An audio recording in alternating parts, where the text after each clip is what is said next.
Hi everyone, Assalamualaikum. Welcome to ShaziaTamilKitchen. இன்றைக்கி நம்ம ரெண்டு இன்க்ரீடியன்ட் யூஸ் பண்ணி ஒரு ரெசிபி பண்ண போகிறோம். என்னென்னு பார்த்தீங்கன்னா பாசி பருப்பு வெல்லம் ரெண்டுத்தையும் வச்சு ஒரு லட்டு பண்ண போகிறோம்.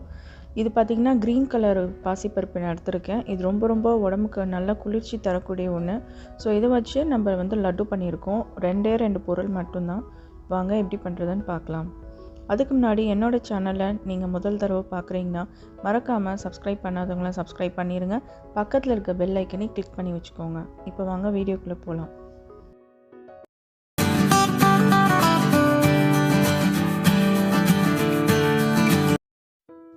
ஒரு கடாயில் நான் 1 கப் பாசிப்பருப்பு சேர்த்துருக்கேன். இதை நல்லா ஒரு 3-4 நிமிஷம் வறுத்துக்கலாம் ஃபஸ்ட்டு.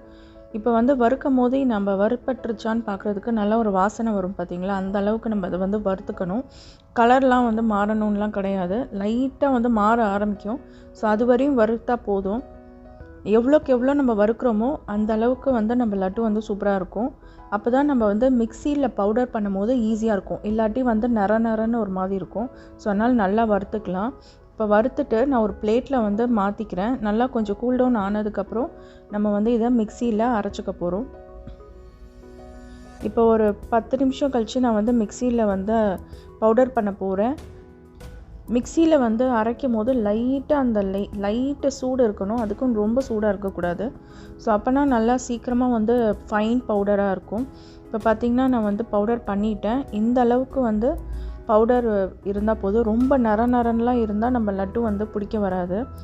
ஸோ அதனால் நல்லா பவுடர் பண்ணியாச்சு. இப்போ அதை ஓரமாக வச்சுட்டு இப்போ நான் ஒரு சின்ன மிக்ஸி ஜாரில் 3/4 கப் வெல்லம் நல்லா பொடிச்சு வச்சுருக்கேன். நல்லா பவுடர் பண்ணி வச்சுருக்கேன்.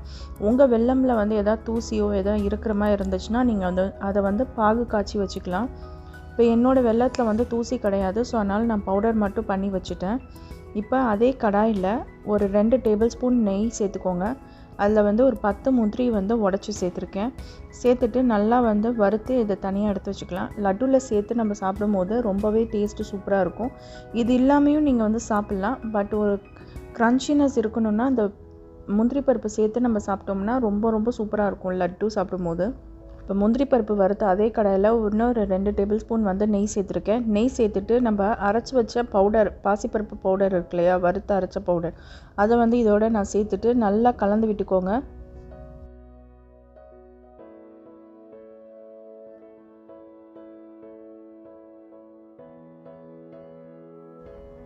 இப்போ ரெண்டுமே நல்லா மிக்ஸ் ஆனதுக்கப்புறம் இதை அப்படியே ரோஸ்ட் பண்ணிக்கிட்டே இருங்க. மீடியம் ஃப்ளேமில் வச்சு ரோஸ்ட் பண்ணிக்கிட்டே இருக்கணும்.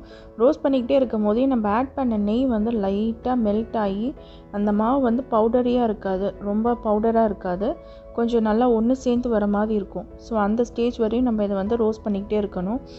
ஸோ இப்போ பார்த்திங்கன்னா கொஞ்சம் நல்லா ஒன்று சேர்ந்து வரும். இந்த ஸ்டேஜில் நம்ம ஏலக்காய் தூள் 1/4 ஸ்பூன் சேர்த்துக்கலாம். அப்புறம் நம்ம வறுத்து வச்ச முந்திரி அதையும் சேர்த்து நல்லா ஒரு வாட்டி கலந்து விட்டுக்கலாம். விட்டுட்டு நம்ம இப்போ ஸ்டவ் ஆஃப் பண்ண போகிறோம். நல்லாவே தெரியுது நம்ம ஆட் பண்ண நெய்யெல்லாம் மெல்ட் ஆக ஆரம்பிச்சிருச்சு. ஸோ இப்போ நம்ம ஒரு பவுலுக்கு மாற்றிக்கலாம். இப்போ இதை பவுலுக்கு மாற்றினதுக்கப்புறம் நல்லா ஆற விட்டுட்டு நம்ம லட்டு பிடிக்கலாம். இப்போ சூடாக இருக்கும் போதே நம்ம வெல்லமோ ஏதோ சேர்த்தா கூட அது உருக ஆரம்பிச்சிரும். ஸோ அதனால் இப்போ லட்டு பிடிக்க முடியாது. ஸோ அதனால் நல்லா ஆற விட்டுட்டு லட்டு பிடிக்க ஆரம்பிக்கலாம். இப்போ பார்த்திங்கன்னா நல்லாவே ஆறி இருக்குது. ஒரு 15 நிமிஷம் போல் இருக்கும். நல்லா ஆறிடுச்சு. இப்போ இதில் நம்ம பவுடர் பண்ணி வச்ச வெல்லத்தை சேர்த்துக்கலாம். கொஞ்சமாக சேர்த்து நல்லா கையில் நல்லா மிக்ஸ் பண்ணிக்கோங்க. அது சின்ன கட்டியாக இருக்கும். அதனால் நல்லா நம்ம கையிலே நம்ம மிக்ஸ் பண்ணோம்னா கரெக்டாக இருக்கும்.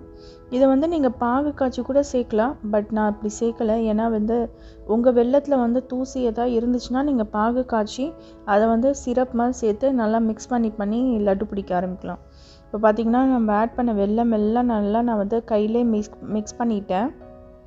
இப்போ நம்ம லட்டு பிடிக்க ஆரம்பிக்கலாம். லட்டு சைஸ்க்கு மாவு எடுத்து கொஞ்சமாக ப்ரெஸ் பண்ணி நம்ம லட்டு பிடிச்சோம்னா ஈஸியாக வந்துடும். ரொம்ப போட்டு அழுத்தாமல் லைட்டாக ப்ரெஸ் பண்ணிக்கிட்டே இருந்தோம்னா லட்டு சீக்கிரமாக பிடிச்சிடலாம்.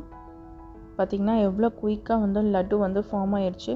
ஸோ இதே மாதிரி எல்லா லட்டையும் பிடிச்சிட்டு நான் உங்களுக்கு காட்டுறேன்.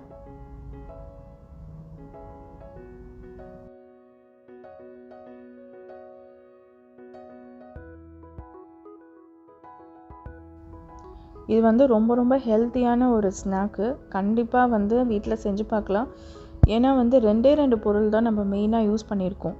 என்னென்னு பார்த்தீங்கன்னா பாசிப்பருப்பும் வெல்லம் 2 மட்டும் இருந்தால் போதும். நல்லா வறுத்துட்டு டக்குன்னு செஞ்சிடலாம். ரொம்ப ரொம்ப ஹெல்த்தியான ஒரு ஸ்நாக் ரெசிபி இப்போ நீங்கள் பார்த்துருக்கீங்க. இந்த ரெசிபி உங்களுக்கு பிடிச்சிருக்குன்னு நம்புகிறேன்.